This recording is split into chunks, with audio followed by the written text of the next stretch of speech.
ये कहा जाता है अमोघवीर है। हाँ जी। शंकर तो है मिक्स पार्ट है, शंकर तो है मिक्स पार्ट। क्या है? शंकर है मिक्स पार्ट, मिक्स। तीन आत्माओं का कॉम्बिनेशन है ना सतो। हाँ। उसको अमोघवीर किसको कहा गया? वीर्य साकार को होता है, आकार को होता है, या निराकार को होता है? तो किसको कहा जाएगा? नाम जो पड़ता है वो साकार के ऊपर नाम पड़ता है, आकार के ऊपर नाम पड़ता है, या बिंदी के ऊपर नाम पड़ता है? साकार के ऊपर नाम पड़ता है। बल समझने के लिए बताया है। शंकर शब्द मिक्स काम का वाचक है। जो काम करने वाली आत्माएं हैं वो मिक्स पार्ट बजाए रही है, इसलिए शंकर कहा जाता है। और नहीं तो आकारी को कैसे पकड़ेंगे अमोघ वीर्य? निराकार को कैसे कहेंगे? किसको कहेंगे? जिसकी मूर्ति बनती है यादगार में, उसी को कहा जाएगा। और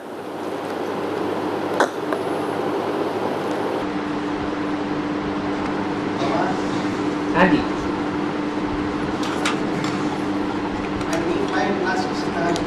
है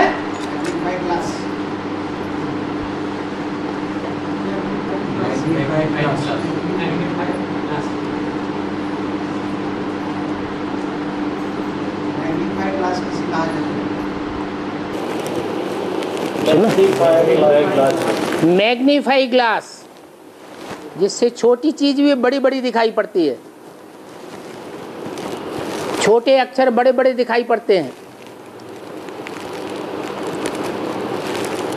और परमात्मा के वाइब्रेशन कैसे किया जा सकता है? परमात्मा के वाइब्रेशन नीचे याद में रहेंगे तो वाइब्रेशन भी खींचेंगे। जिसकी भी याद में रहेंगे उनके वाइब्रेशन खींचेंगे। चोर डकैतों की याद में रहेंगे तो चोरी डकैती के वाइब्रेशन खींचेंगे। कोई बच्चा दुष्ट है, माँ याद करती है तो उस दुष्ट बच्चे से प्रभावित होगी या नहीं होगी? होगी। और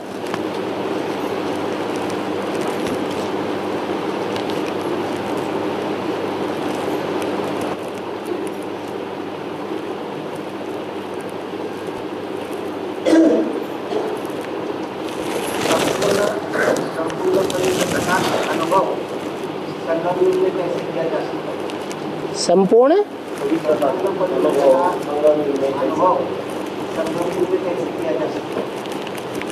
संपूर्ण पवित्रता अर्थात अतीन्द्रिय सुख, इंद्रियों के सुख की याद ही नहीं रहेगी। इंद्रियों का सुख आकर्षण ही नहीं करेगा मन बुद्धि को, और वो प्राप्त करने के लिए इंद्रियों का सुख स्वेच्छा से त्यागना पड़े। क्या जबरियन तो धर्मराज भी त्याग करा देगा, लेकिन अभी क्या करना है? स्वेच्छा से ज्ञान की गहराई इतनी बुद्धि में बैठी हुई हो कि इंद्रियों के सुख को हम औरों के लिए अर्पण करते रहें, स्वयं भोगने की इच्छा न रखे।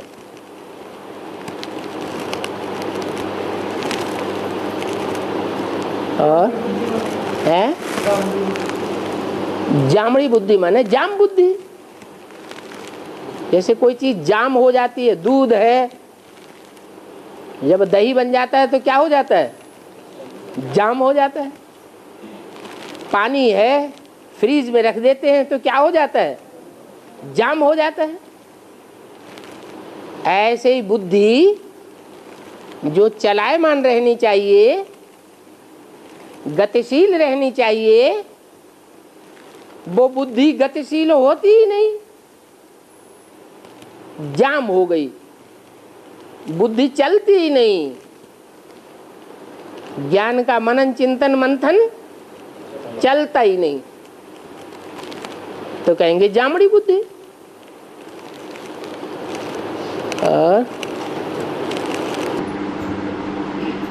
बाबा, आज की जिंदगी में बाबा ने कहा है भारत में कितना दुख है और वो आगे चलकर बढ़ते ही जाने वाला है। तो ये तो जड़ भारत की बात मालूम हो सकती है, लेकिन क्या बेहद में चैतन्य भारत की ये लागू हो सकती है? दुख भोगने की बात है, और जहाँ दुख भोगने की बात है, सुख भोगने की बात है, वो जड़ भोगता है क्या? कौन भोगता है? चैतन्य ही भोगता है। अब वो भारत हो या भारतवासी हो, भारत शब्द जब कहेंगे, भा माने ज्ञान की रोशनी और रत माने लगा रहने वाला, जो सदैव ज्ञान की रोशनी में लगा रहे, वो हुआ भारत। और फिर उसकी याद में जो है रहते हैं, वो है भारतवासी। उनके लिए बोला कि अभी 63 जन्मों के हिसाब किताब तो इस आखिरी जन्म में आकर के चुकतू हो रहे हैं भारतवासियों के, और उसमें भी इस आखिरी जन्म में माया हाथ धो करके पिछाड़ी पड़ी है, जो हमसे पाप कर्म कराती ही रहती है और 100 गुना बोझ हमारे ऊपर चढ़ता ही रहता है।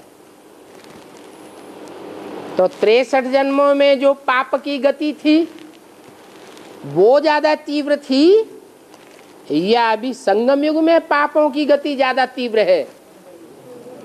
अभी ज्यादा तीव्र है। तो दुख बढ़ेंगे या घटेंगे? अति होगी, फिर अति का अंत होगा। और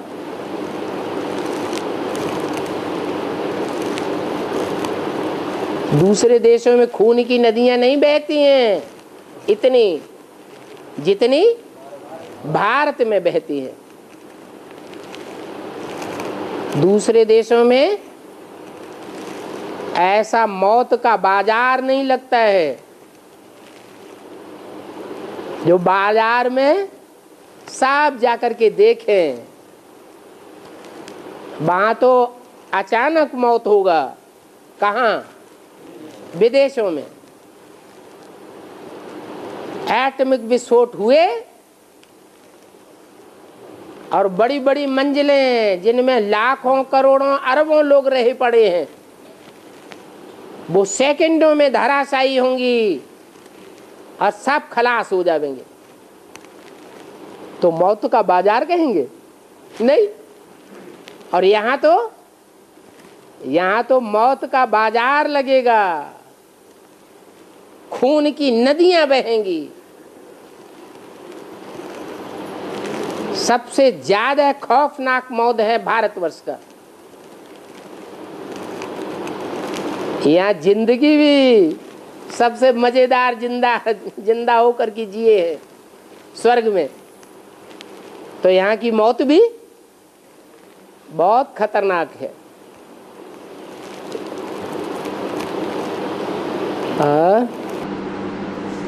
संगम युग 100 साल का है, जिसमें कलयुग काल का और सतयुग का आरंभ एक 50-50 साल के लिए ऐसा अगर समझा जाए, तो क्या वर्तमान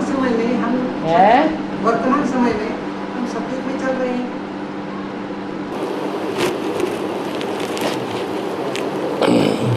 सतयुग की जो स्थापना है वो मन बुद्धि में पहले होती है या स्थूल में होती है? मन बुद्धि में होती है। और मन बुद्धि में सबके एक साथ स्थापना होती है या नंबरवार होती है? है नंबरवार। मन बुद्धि में स्वस्थिति रूपी स्वर्ग की स्थापना होती है, तो नंबरवार सुख मिलेगा या एक साथ मिलेगा? तो 50-50 डिवाइड नहीं कर सकते हैं। हाँ, जो अव्वल नंबर पुरुषार्थी है उसके लिए कहेंगे 76 से ही मानसिक रूप से, बौद्धिक रूप से खुशी की स्थापना हो गई, क्योंकि ज्ञान ऐसा पराकाष्ठा को मिला हुआ है कि ज्ञान के पॉइंट से हर दुख की बात को काय में कन्वर्ट कर देता है, सुख में कन्वर्ट कर देता है। और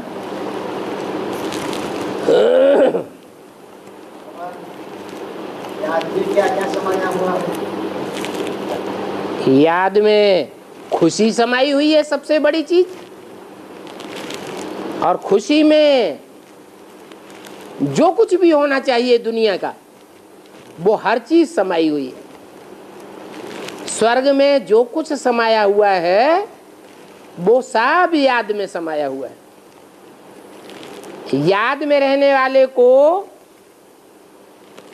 जो तीव्र याद में रहने वाले होंगे वो संगम युगी स्वर्णिम सुख का अनुभव करेंगे, या सतयुग के दूसरे तीसरे या बाद वाले जन्म में रहने वाले स्वर्णिम सुख को अनुभव करेंगे। ऊंचे से ऊंचे सुख को अनुभव कौन करेंगे?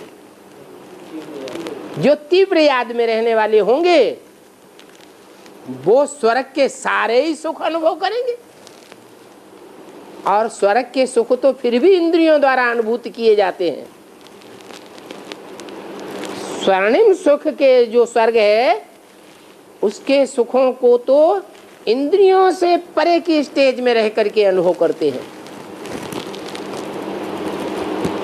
तो स्वर्ग में भी जो सुख नहीं अनुभव कर सकते, जो खुशी नहीं उपलब्ध कर सकते, वो खुशी याद की शक्ति से यहाँ संगम युग में अनुभव करेंगे। ऐसे ही होगा तो याद में सब कुछ समाया हुआ है। बिल्कुल, याद में अगर सब कुछ न समाया हुआ हो तो योग बल से विश्व की बादशाही क्यों गाई हुई है? ज्ञान बल से क्यों नहीं? धारणा बल से क्यों नहीं गाई हुई है? सेवा के बल से क्यों नहीं गाई हुई है? क्या गाया हुआ है? योग बल से विश्व की बादशाही।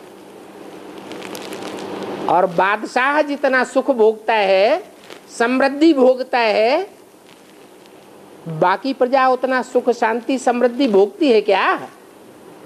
आधा में जाम आधा में रैयत गाया हुआ है। और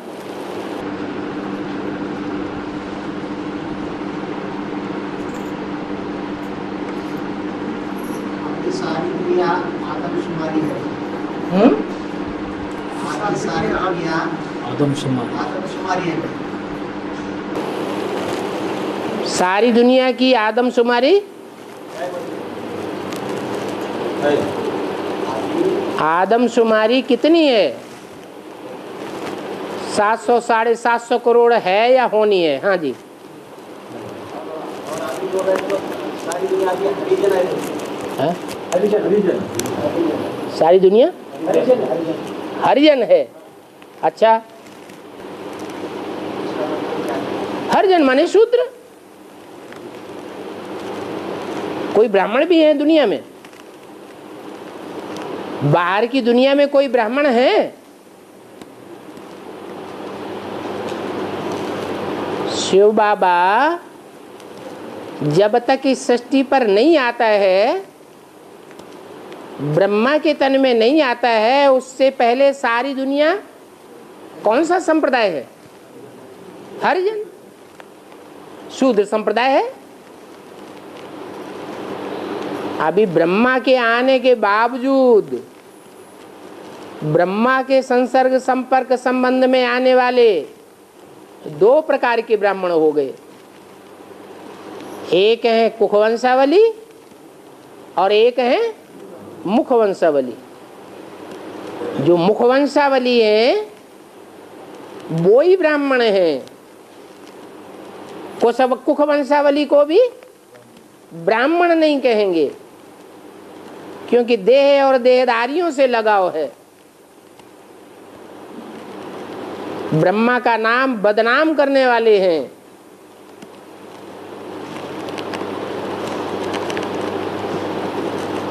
ब्रह्मा का नाम और निशान भक्ति मार्ग में से सफा चट्ट करने वाले हैं।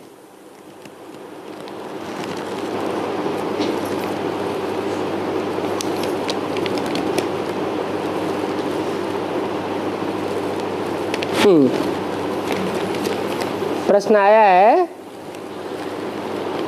रावण सीता को उठाकर ले गया।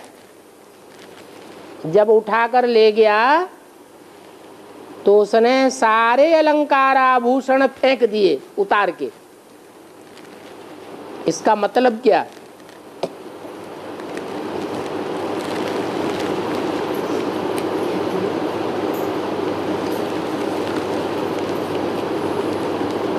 तुम सब सीताएं हो।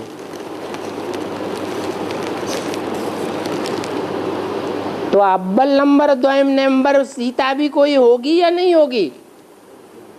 है, होगी। कौन है अव्वल नंबर सीता? जिसको रावण उठा के नहीं ले जाता, उठाकर ले ही नहीं जा सकता। क्योंकि रामायण में भी ये कथा आई है कि पंचवटी में जब सीताहरण का दृश्य होने वाला था तो राम ने असली सीता को योग अग्नि में निवास कराई दिया।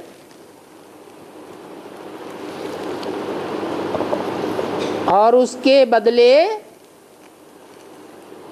5 तत्व की बनाई हुई सीता, सोने की सीता की मूर्ति कुटिया में रख दी और उसमें प्राण फूंक दिए। जैसे मंदिर में मंदिर बनाते हैं, फिर मूर्ति की स्थापना करते हैं, फिर उसमें प्राण प्रतिष्ठा करते हैं। तो ऐसे ही प्राण फूंक दिए और अलंकार आभूषण से सुसज्जित कर दिया।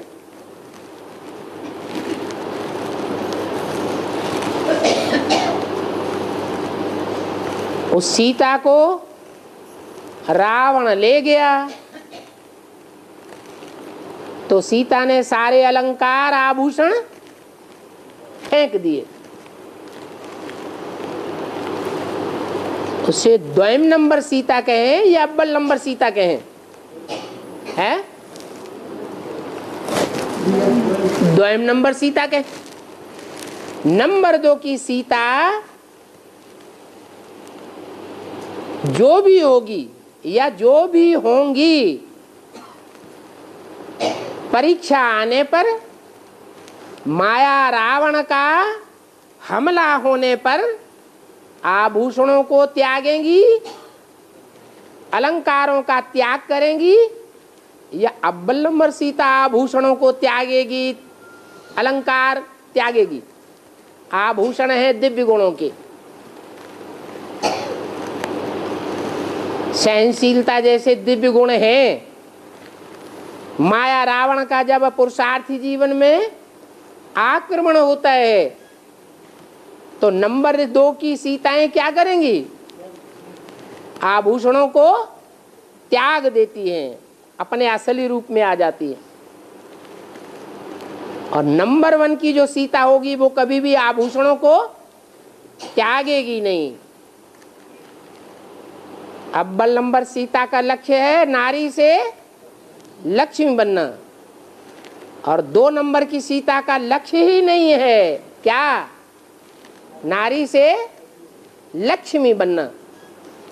लक्ष्मी के स्वभाव संस्कार में नस नस में पिरोया हुआ है एक शिव बाबा, दूसरा न कोई।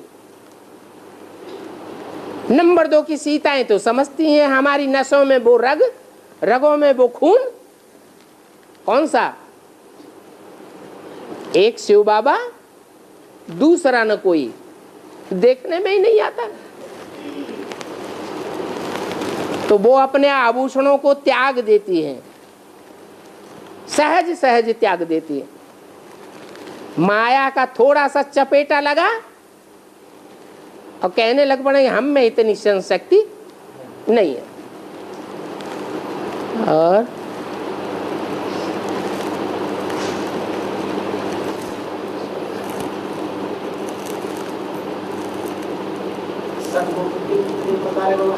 है सन्मुख,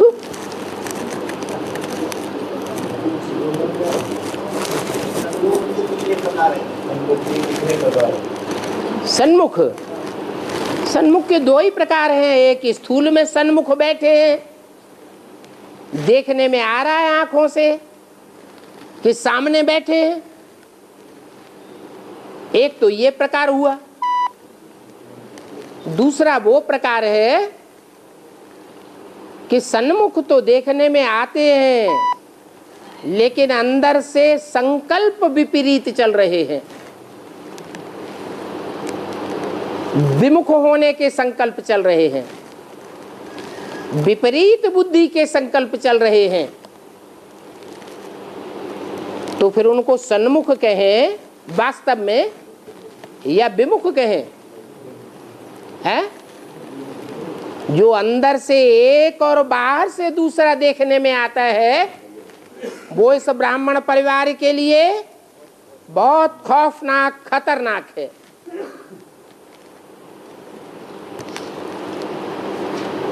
ऐसे अव्यक्तवाणी में बोला हुआ है। तो वो सन्मुख नहीं है, उनको विमुख ही की लिस्ट में डाला जाएगा। भले अभी अपने को छुपाए हुए हैं। और असली सन्मुख वो हैं जो अंदर एक और बाहर भी एक ही है।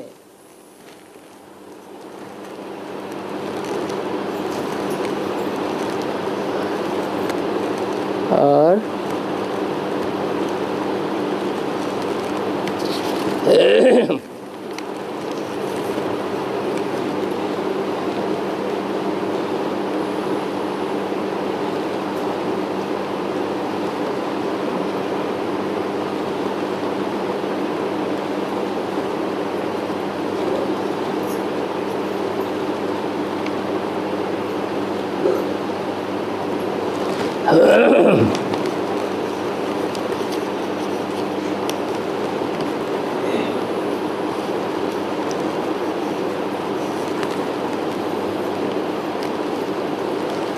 दूसरा प्रश्न दिया है, सीता ने रावण के चंबे में आने के बाद सारे आभूषण तो फेंक दिए, फिर हनुमान जब पहुंचा लंका में सीता के पास, तो हनुमान को चूड़ामणि कहां से दे दी?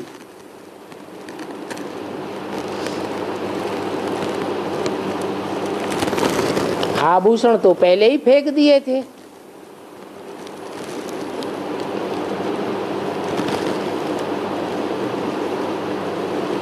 चूड़ा कहते हैं, जो चूड़ी होती है ना, चूड़ी तो पतली पतली होती है और चूड़ा होता है कड़ा मोटा, जैसे सिक्कों को कड़ा होता है, और उसमें पड़ी हुई मणि।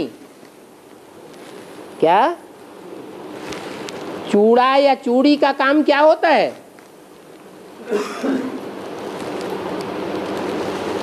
अरे नाक में नथनी होती है, उसका काम क्या होता है?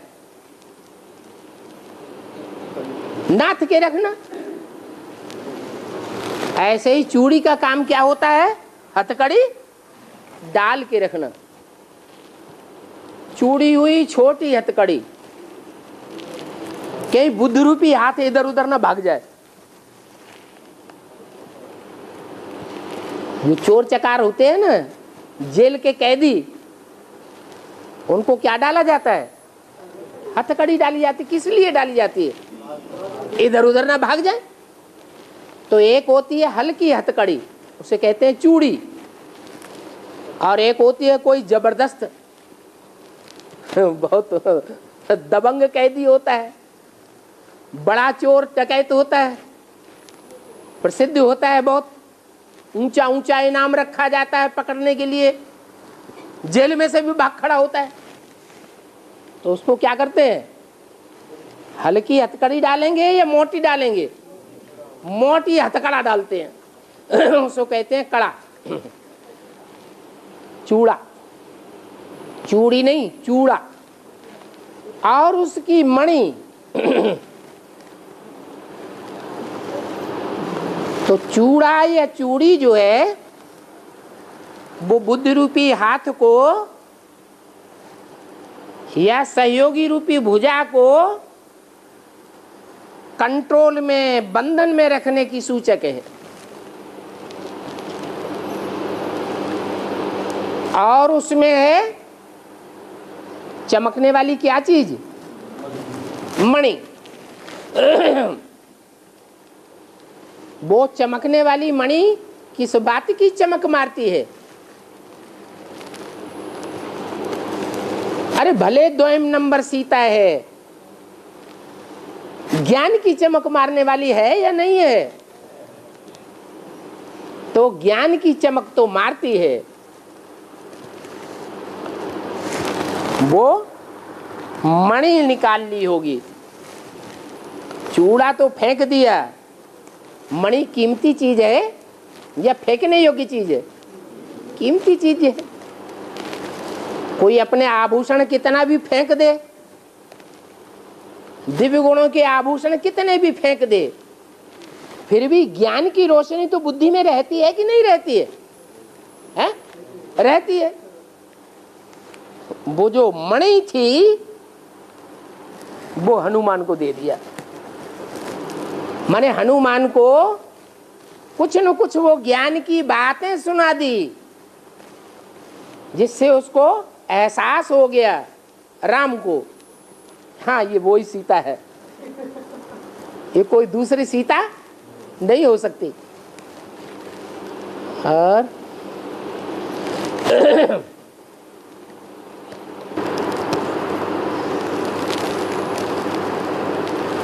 प्रश्न आया है, इष्ट देव और अष्ट देव अलग अलग हैं या एक ही है? इष्ट कहते हैं जो इच्छा की पूर्ति करे, उसे कहते हैं इष्ट देव। और अष्ट देव जितनी भी मालाएं हैं उन सब मालाओं में वो 8 ऐड किए जाते हैं, जो 8 दिशाओं के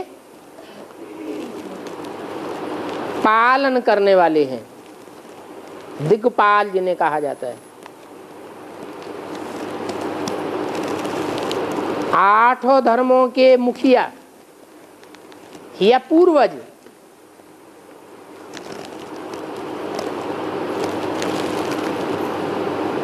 बाकी रही पूजने की बात, मान्यता देने की बात, तो दुनिया में बहुत ऐसे हैं जो अष्ट देवों को जानते ही नहीं है। जानते भले नहीं हैं, लेकिन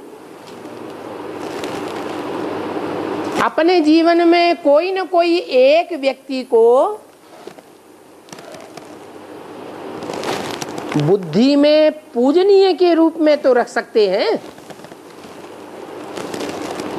वो अष्टदेवों में हो भी सकता है, न भी हो सकता है।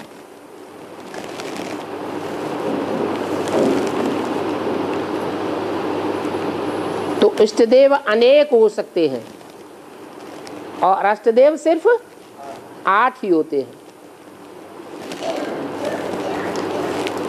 और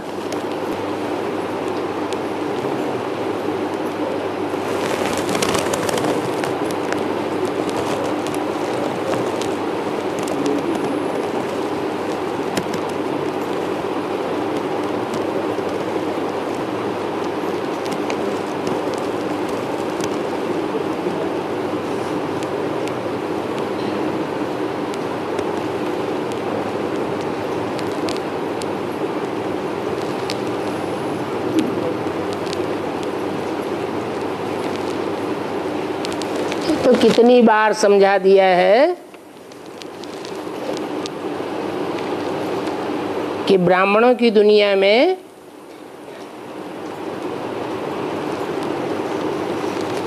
पहले 2 वर्ग हुए। एक हुए कुखवंशावली और एक हुए मुखवंशावली। जो कुखवंशावली है उन्होंने ब्रह्मा को प्यार किया, ब्रह्मा कुमार कुमारियों को प्यार किया, शिव बाबा की मुरली को प्यार नहीं किया, ध्यान नहीं दिया। तो वो है बेसिक वाले ब्राह्मण जो कुखवंशावली की लिस्ट में है, देह में उलझने वाले हैं। बाकी मुखवंशावली में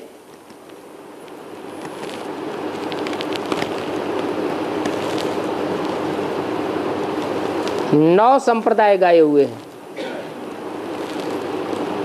9 कुरियां हैं।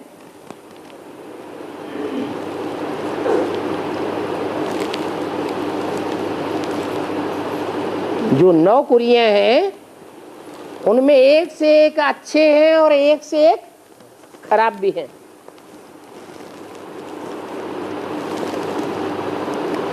बेसिक वालों में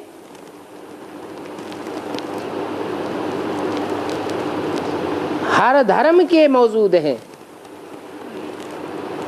सिवाय सूर्यवंशियों के।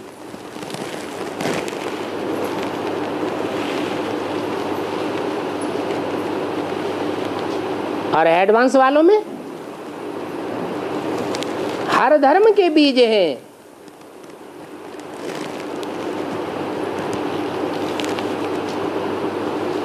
नास्तिक वाले भी हैं।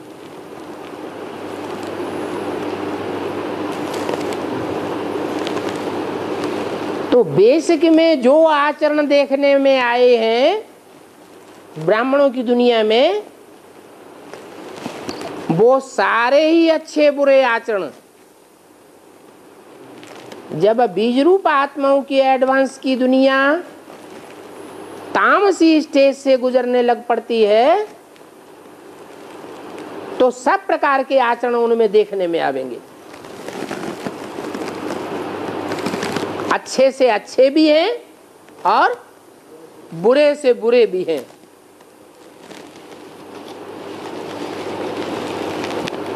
तो शंका पैदा होना कि बाबा आज की वाणी में आपने बोला कि दुनिया में कंसी हिरण्यकश्यप है,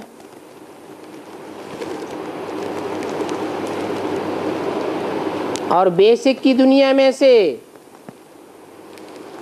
क्लास में से हकाल देते हैं, निकाल देते हैं, तो उनको कौरव संप्रदाय कहा जाता है। अगर एडवांस में हमारी गीता पाठशाला समझने वाले माताओं या भाइयों को हकाल देते हैं, निकाल देते हैं, भगाए देते हैं कि आपके लिए मुरली नहीं है,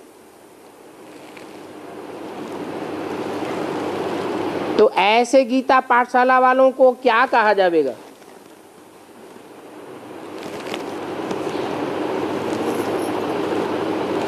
अरे बीके वालों ने जो जो कर्म किए होंगे वो यहाँ नहीं कर सकते हैं क्या? है? नहीं कर सकते।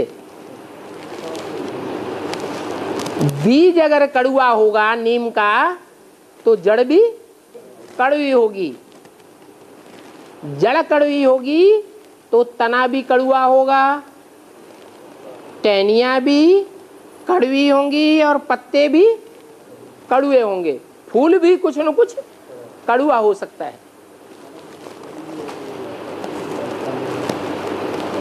फल मीठा भी हो सकता है पकने के बाद और कड़ुआ भी हो सकता है कोई वृक्ष का।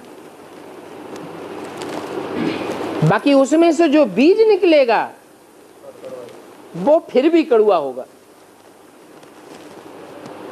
इसलिए हर आत्मा में अपनी 4 अवस्थाओं के संस्कार भरे हुए हैं। वो अमिट हैं, समय समय का प्रभाव है। कोई के ऊपर उंगली नहीं उठानी चाहिए।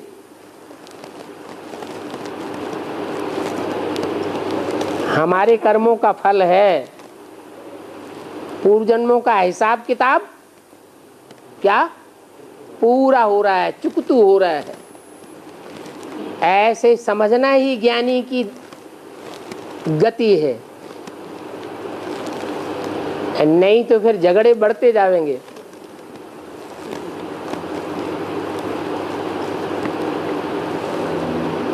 बदला लेने की प्रवृत्ति जागृत होती रहेगी और 100 गुना पाप का बोझा चढ़ता जाएगा। और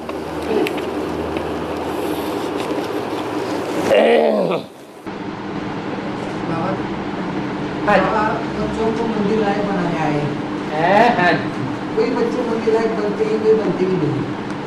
तो मेरा तो ऐसा एक ऐसी धारणा है, जिनके मंदिर लायक जो बनते नहीं है तो ज्यादा फायदे में रहते हैं। जैसे कि ब्रह्मा बाबा के मंदिर बनते नहीं है, जैसे ब्रह्मा बाबा के मंदिर बनते नहीं है, पूजा होती नहीं है। तो ब्रह्मा बाबा के मंदिर बनते नहीं है। पूजा सिर्फ एक ही है ना, तो हैं?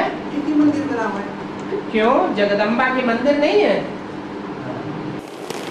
आत्मा तो वही है। आत्मा जब तमो प्रधान बनी तो जगदम्बा ने जो महाकाली का रूप धारण किया, उसमें कौन सी आत्मा काम करती है? चंद्रमा दिखाते हैं ना काली को।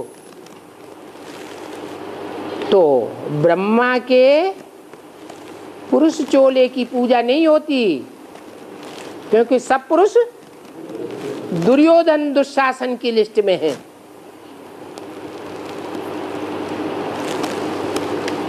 लेकिन उनके स्त्री चोले की पूजा होती है। तो ऐसे नहीं कि ब्रह्मा की पूजा नहीं होती है। और फिर ब्रह्मा की सोल रामायण में कौन सा पार्ट बजाती है? हनुमान का पार्ट बजाती है। ऊंची स्टेज में उड़ा उड़ा के ले जाती है। एडवांस पार्टी में इंस्पिरेटिंग का कार्य कौन सी आत्माएं बजाई रही है? उमंग उत्साह बढ़ाने का पार्ट बजाने वाली आत्माएं ब्रह्मा सरस्वती जैसी आत्माएं हैं, जो ब्राह्मणों की दुनिया में बेसिक में शरीर छोड़ रही है और एडवांस के बच्चों का उमंग उत्साह भी बढ़ाती है जब बीज रूप स्टेज में स्थिर हो जाती है। और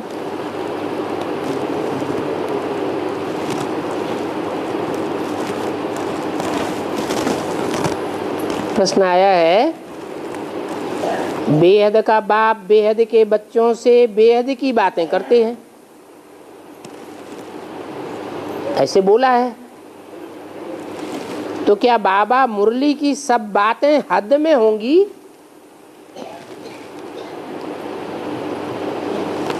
बेहद में होंगी दोनों में होंगी या एक में ही होंगी? माना सब बातें बेहद में होंगी या नहीं होंगी? हैं? सब बातें साबित करनी पड़ेंगी फिर, हैं? अगर ये कहेंगे कि बाबा बेहद की बातें, बेहद का बाबा बच्चों से बेहद की बातें करते हैं, तो सारी बातें बेहद की होंगी या हद की भी होंगी मुरली में? हैं? अरे सारी बातें बेहद में होनी चाहिए कि नहीं होनी चाहिए? अरे क्या विचार है? हैं?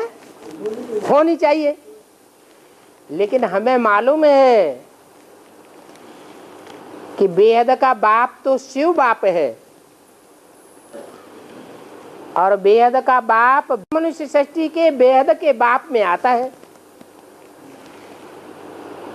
वो समझाने वाला है शिव बाप बेहद का, और वो मनुष्य सृष्टि का जो बाप है वो समझने वाला है। उनकी तो आपस में मिल जाएगी,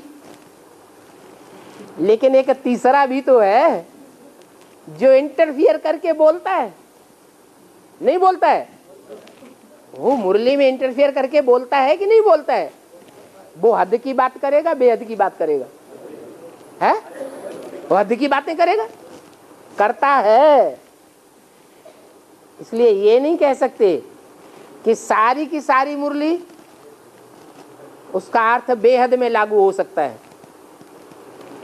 न ब्रह्मा के मुख से बोली हुई मुरली सारी की सारी बेहद में लागू हो सकती, और न एडवांस की वाणी सारी की सारी बेहद में लागू हो सकती,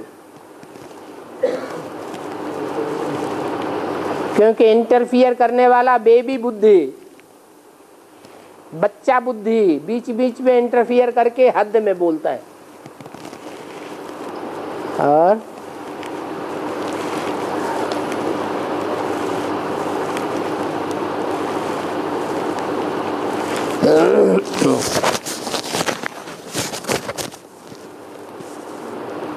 बाबा संगम पर हम बाबा की याद से विकर्म भी विनाश करते हैं और पावन भी बनते हैं, और पूरे विकर्म विनाश होने के बाद हम नई दुनिया में जाएंगे।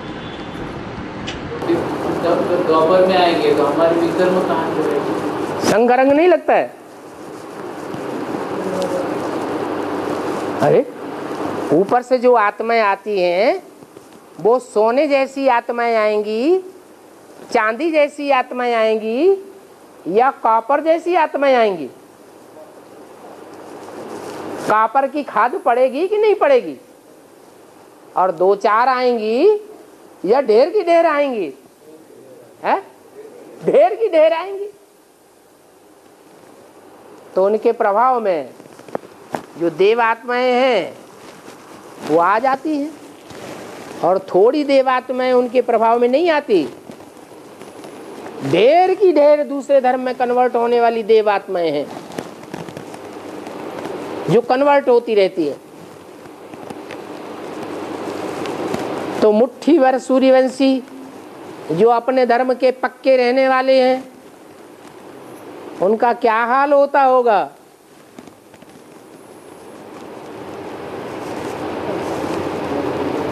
कितना संघर्ष करना पड़े।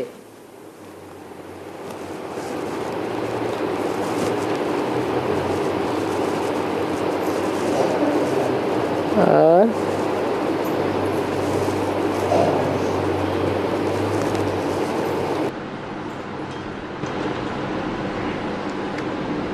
बाबा भक्ति मार्ग में कुल देव को बहुत मानते हैं, कुल देवता, कुल देवता को उसका बेहद में आप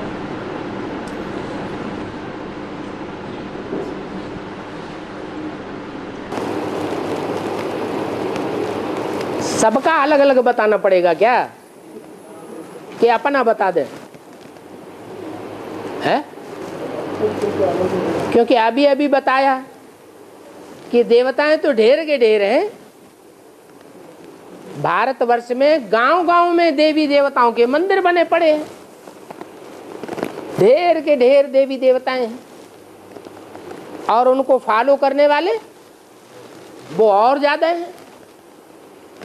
तो सबका अलग अलग बताना पड़ेगा कि एक का ही बता दें तो सबका समझ लेंगे? एक का ही बता दें। अच्छा चलो, बाबा अपना ही बता देते हैं। बाबा के कुल में लौकिक दुनिया में जब थे तो एक देवता की पूजा होती है उधर उस क्षेत्र में, और बहुत प्रसिद्ध देवता है उधर का। उसका नाम है जखैया। काखैया नाम नहीं बताया, जखैया। और वहां जाते हैं, उस देवता का जब मेला लगता है, जात लगती है, बसें की बसें भर भर के जाती हैं। तो वहां पैसा वैसा नहीं चढ़ाते हैं। क्या उस देवता को क्या चाहिए? पैसे नहीं चाहिए, मिष्ठान्न वगैरह नहीं चाहिए, उसको चढ़ाते हैं कौड़ियां।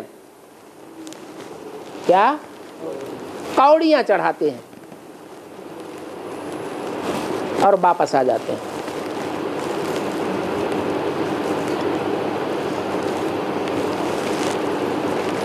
तो उस एरिया का संगम युग में प्रसिद्ध होने वाला बड़े से बड़ा देवता कोई होगा कि नहीं होगा? है? कौन होगा? अरे संगम युग में उस एरिया का फर्रुखाबाद तरफ, वहीं की तो बात कर रहे, फर्रुखाबाद तरफ बड़े से बड़ा देवता कौन सा होता है जो संगम युग में सारे संसार में प्रत्यक्ष होता है? अरे है? अरे वो ही तो बताया। फर्रुखाबाद में किसको मानते हैं? मालिक को मानते हैं। कौन है मालिक विश्व का? है? एक ही तो गाया हुआ है, विश्वनाथ शंकर। तो वहां का एक ही बड़े से बड़ा देवता है। इतना ऊंचा देवता, और कलयुग के अंत में आके उसकी कैसी मट्टी पलीत कर दी। क्या नाम रख दिया? जखैया। और कुछ खाने को ही नहीं मिलता।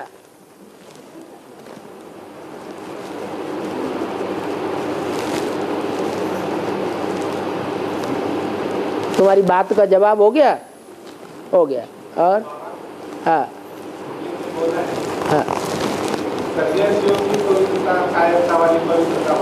है? कन्या की, सन्यासियों की। हाँ हाँ। जब भट्टी बनी तब कई माताओं ने, भाइयों ने घर बार छोड़ के आकर बैठे। हाँ, ये पवित्रता को क्या कहेंगे? अरे वो बैठे तो हैं, वहीं तो बैठे हैं। घर बार छोड़ के बैठे हैं। हाँ बैठे हैं, अब तक नहीं बैठे हैं क्या? वो वहां अब तक बैठे हैं या नहीं बैठे हैं? बैठे हैं। तो वो जो घर बार छोड़ करके आए थे, वहां तपस्या करने बैठे, वो जंगल में बैठे रहे या घर गृहस्थ में बैठे? बाबा के घर में। बाबा है, ब्रह्मा अम्मा बाबा, बाबा होता है। उनको भी बेहद का सन्यासी कहेंगे। बेहद की ब्राह्मणों की दुनिया के हद के सन्यासी हुए, क्योंकि उनका संसार में घोषणा करके रहे कि ये हमारा घर गृहस्थ है, ये हमारा पति है, ये हमारे बच्चे हैं। कह सकते हैं? कहेंगे? नहीं कहेंगे। जब कह ही नहीं सकते कि हमारा ये परिवार है, तो सन्यासी हुए ना। और प्रैक्टिकल में छोड़ करके भी आए। अभी भी जो सरेंडर हो रहे हैं उधर, उनका अपना कोई धनी धोरी है परिवार में? कोई धनी धोरी नहीं। अभी भी उनको गृहस्थी जीवन जीने वाला कहें या सन्यासी कहें, सन्यासी विकारी होते हैं या नहीं होते हैं? हैं? विकारी होते हैं। वो विकार छुप करके भोगते हैं चोरों की तरह, या खुला खेल फरक्कावादी है? हैं? किसी से कह थोड़ा ही सकते हैं हमारा ये परिवार है, हमारा ये पति है। मुरली में भले बोल दिया, आगे चल के इन वैश्याओं के सारे अड्डे गवर्नमेंट इकट्ठा कर देगी। जिन वैश्याओं ने भारत का नाम बदनाम किया है, खास करके ब्रह्मा के दाढ़ी की लाज नहीं रखी, नहीं तो त्रिदेवों में से ब्रह्मा की भी उतनी ही पूजा होती जितनी शंकर और विष्णु की होती है, उतनी ही मूर्तियां बनती, उतने ही मंदिर बनते, लेकिन नाम बदनाम करने वाले हैं।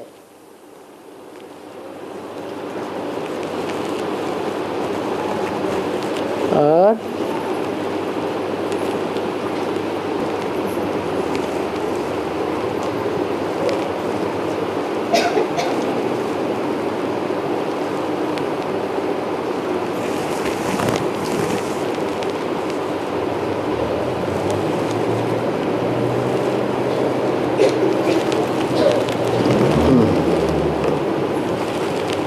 प्रश्न आया है,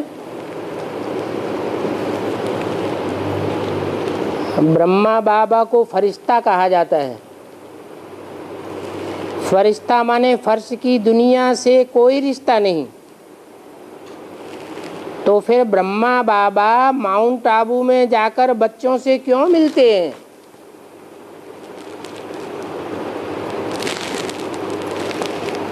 उन बच्चों के इशारे पर क्यों नाचते हैं? इस तारीख को आना है, इस टाइम आना है, इस टाइम जाना है। उन्हें फरिश्ता कहें या नहीं कहें?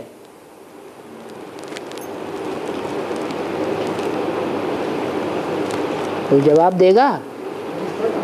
है? फरिश्ता है। वहाँ बच्चे इशारा देते हैं, कुमार का दादी इशारा देती थी इस तारीख को आना है। हैं? शरीर जब धारण किया वो तो ठीक, लेकिन फर्श की दुनिया वालों से रिश्ता नहीं होता है। वो उनके दबाव में, जो फरिश्ते होते हैं फर्श की दुनिया वालों के किसी प्रकार के दबाव में नहीं रहते हैं। लेकिन वहां तो कुमार का दादी गुलजार दादी को संदेश में भेजती है, कहती है इस तारीख को आना है, तो आना है तो आते हैं। दूसरे दिन इस तारीख को जाना है, इस टाइम पर जाना है, तो जाते हैं। तो फरिश्ते क्या देहधारियों के इशारों पर नाचते हैं? उनको फरिश्ता कहें या नहीं कहें? हैं? नहीं कहें। हाँ जी। अरे उस आत्मा ने साकार शरीर तो छोड़ दिया, लेकिन दो शरीर अभी भी मौजूद हैं या नहीं है उस आत्मा को? कौन कौन से? एक आकारी शरीर और एक निराकारी स्टेज वाला शरीर। जो निराकारी स्टेज वाला शरीर है वो साकार में है या नहीं है? स्टेज निराकारी, लेकिन शरीर है या नहीं है? शरीर है। तो जो फरिश्ताई पक्ष है वो क्यों नहीं बुद्धि में आता है? जो पॉजिटिव पक्ष है उनका वो भी तो बुद्धि में आना चाहिए। ब्रह्मा की आत्मा जो फरिश्ता का पार्ट बजा रही है, वो साकार में आकारी पार्ट बजाने के लिए बोला हुआ, साकार में निराकार पार्ट बजाने के लिए और आकारी पार्ट बजाने वाले के लिए बोला है। वो बंधन में नहीं है।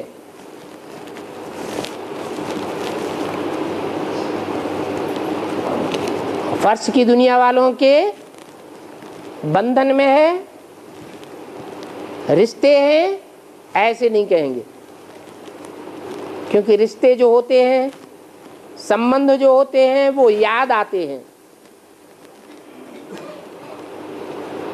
ब्रह्मा की सोल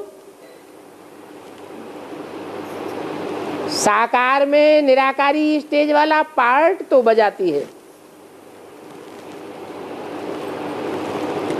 संबंध भी है बच्चों के साथ। मुख्य संबंध तो माँ का है या नहीं है? इतना बड़ा एडवांस का ब्राह्मण परिवार, उसमें साकार में माँ दिखाई देती है? दिखाई देती है? हैं? नहीं दिखाई देती। फिर पालना कैसे हो रही है? पालना हो रही है या नहीं हो रही है? हो रही है। तो माँ का संबंध तो पक्का है ही है, लेकिन और संबंध भी है। लेकिन उन संबंधों में लगाव उस आत्मा का साबित नहीं होता, उन संबंधों के बंधन में नहीं है। नहीं तो जो संबंध इंद्रियों से जोड़े जाते हैं वो याद जरूर आते हैं। याद नहीं आए तो कहेंगे फरिश्ता। और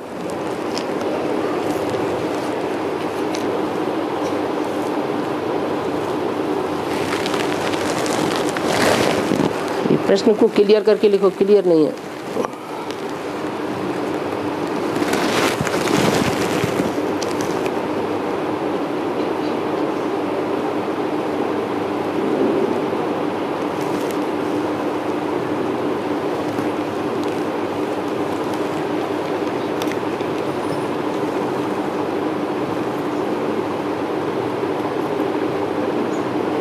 एक प्रश्न है, बाबा काशी नगरी एक आत्मा के लिए कहा जाएगा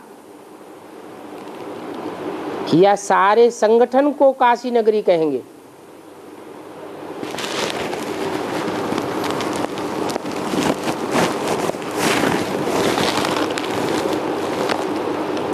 नगरी एक से बनती है या अनेक से बनती है? जहां अनेक रहे पड़े हों उसको कहा जाता है नगरी।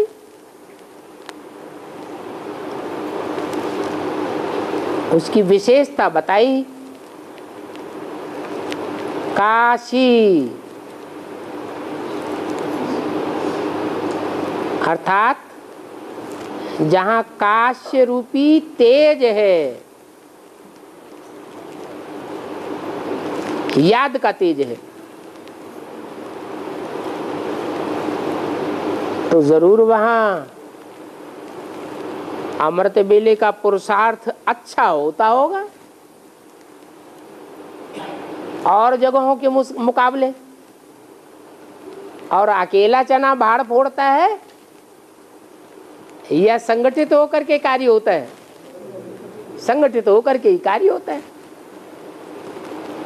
इसलिए शास्त्रों में लिखा है शंकर जी को काशी नगरी बहुत प्रिय है।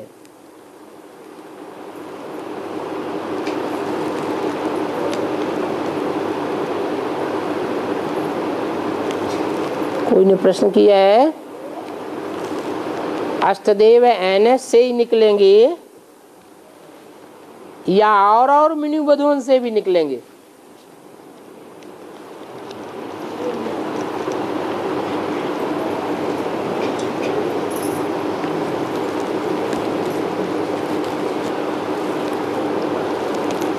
जो अष्टदेव होंगे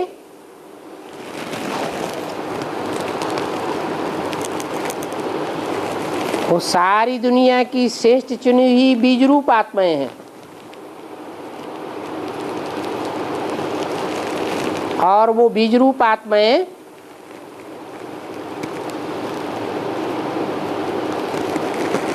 जो नई दुनिया की पारिवारिक इकाई बनाएंगी, निमित्त बनेंगी, वो निमित्त इकाई कहाँ बनेगी है?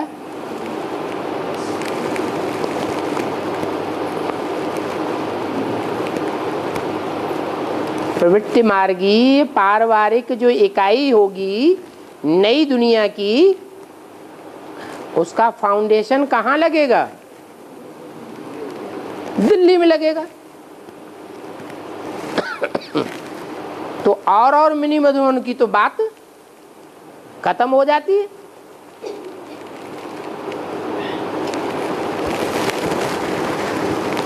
हाँ, दिल्ली मिनी मधुबन में भी कोई ग्रुप ऐसा हो सकता है जिसके लिए अव्यक्त वाणी में बोला है, बाप दादा ने तुम बच्चों को नई दुनिया की सौगात दी है।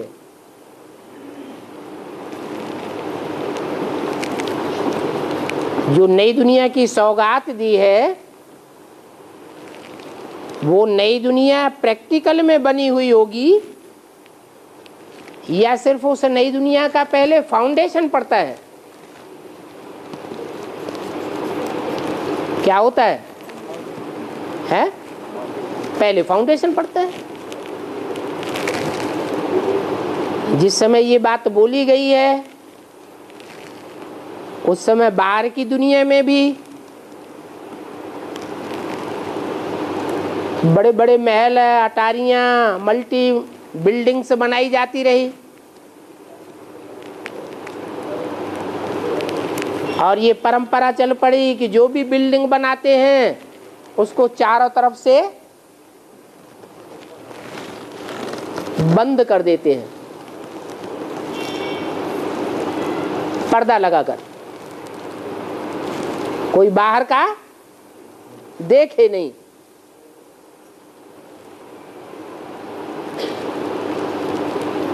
तो जो नई दुनिया का फाउंडेशन लगे या नई दुनिया बाद में संसार में प्रत्यक्ष होगी, जो नजदीकी ब्राह्मण बच्चे होंगे वो पहले देखेंगे या बाहर की दुनिया वाले देखेंगे? नजदीकी देखेंगे। और यहाँ तो उन बच्चों की बात ही नहीं की है जो सिर्फ देखने वाले हैं। यहाँ तो अव्यक्त वाणी में बोला है, तुम बच्चे जो नई दुनिया का सौगात दी है उसमें आना जाना करते हो ना।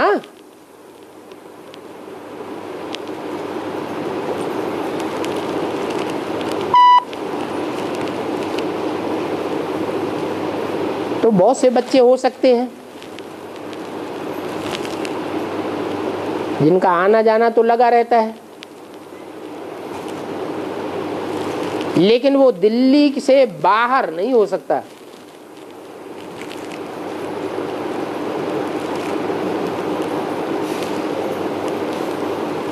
और दिल्ली में तो एक ऐसा भी ब्राह्मणों का ग्रुप चाहिए जहां सब धर्मों की बीज रूप आत्मा इकट्ठी रही पड़ी हो।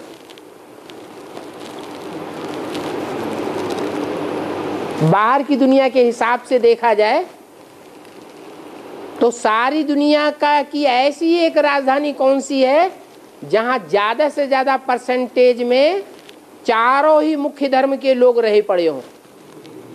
है दिल्ली है।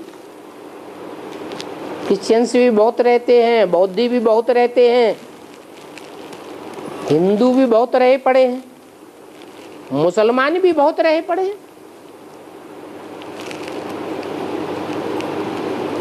वो तो बाहर की दुनिया हो गई हद की। उसका छोटा रूप ब्राह्मणों की दुनिया में दिल्ली में होना चाहिए कि नहीं है? होना चाहिए। तो ऐसा मिनी मधुबन का संगठन भी होना चाहिए जहां दूसरे धर्म का फाउंडेशन लगाने वाली आत्माएं भी घुसी पड़ी हों।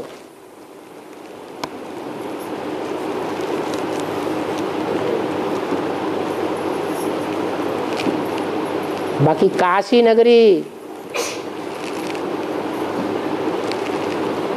वहां मोस्टली एक ही इष्ट देव को मानने वाले होंगे या अलग अलग धर्मों के भी होंगे? है, एक को ही मानने वाले होंगे।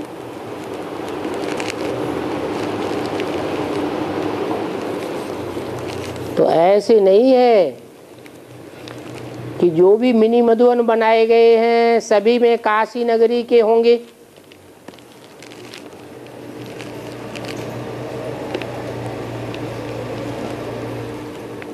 काशी नगरी के भांति हाँ, उन मिनी मधुबनों में से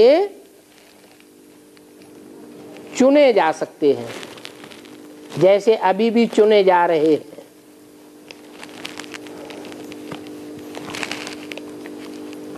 जो भक्ति मार्ग में गायन चलता है, क्या काशी में मरेंगे तो स्वर्गवासी बनेंगे? गायन चलता है कि नहीं? काशी करवट खाते हैं।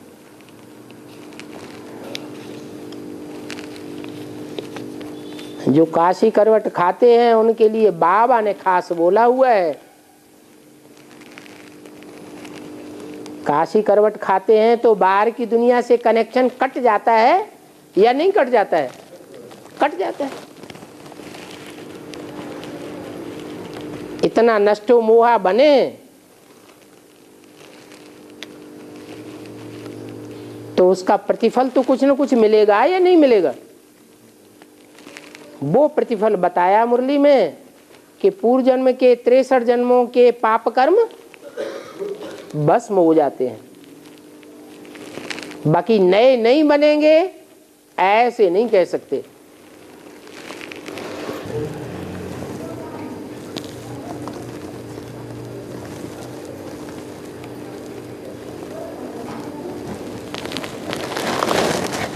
कोई ने पूछा है कोई रोज क्लास में तो जाए, माने क्लास में जाने में तो रेगुलर हो, लेकिन नियत समय पर न जाकर के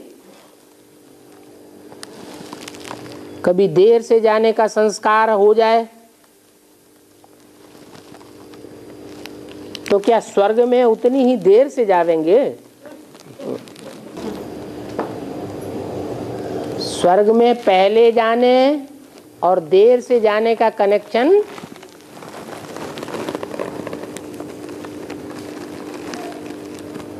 अव्वल नंबर ग्रुप या द्वयम नंबर ग्रुप या और धर्मों में कन्वर्ट होने से है। जो सूर्यवंशी होंगे वो स्वर्ग में पहले जाएंगे। सूर्यवंशियों में भी कोई ऐसे नहीं होंगे क्या कि रेगुलर तो हो लेकिन पंक्चुअल ना हो? पंक्चुअल माने टाइम पर पहुंचने वाले हो सकते हैं या नहीं हो सकते हैं? तो ये बात नहीं है। अव्वल नंबर स्वर्ग में पहले पहुंचना है तो धर्म का एकदम कट्टर होना चाहिए। धरत परिये पर धर्म न छोड़िए। उसमें एक ये भी धारणा है कि जो स्टूडेंट टाइम पर पहुंचते हैं क्लास में वो टीचर का डिसरिगार्ड नहीं करते, और जो टाइम पर नहीं पहुंचते हैं वो टीचर का डिसरिगार्ड करते हैं। तो डिसरिगार्ड करने से कुछ न कुछ पाप कर्म बढ़ जाएगा ना, वो फिर बाधा डालेगा। और ऐसे तो अनेक प्रकार की बातें हैं जो श्रीमत की अवहेलना होती रहती है, हम दूसरों का डिसरिगार्ड करते रहते हैं, बाबा का भी डिसरिगार्ड करते हैं। बाबा रोज रोज चिल्लाते रहते हैं ऐसे करो ऐसे करो ऐसे करो। 70 साल हो गए और बच्चे नहीं मानते, अपनी मनमानी कर रहे हैं। तो क्या ये डिसरिगार्ड नहीं है? ये भी डिसरिगार्ड। चलो।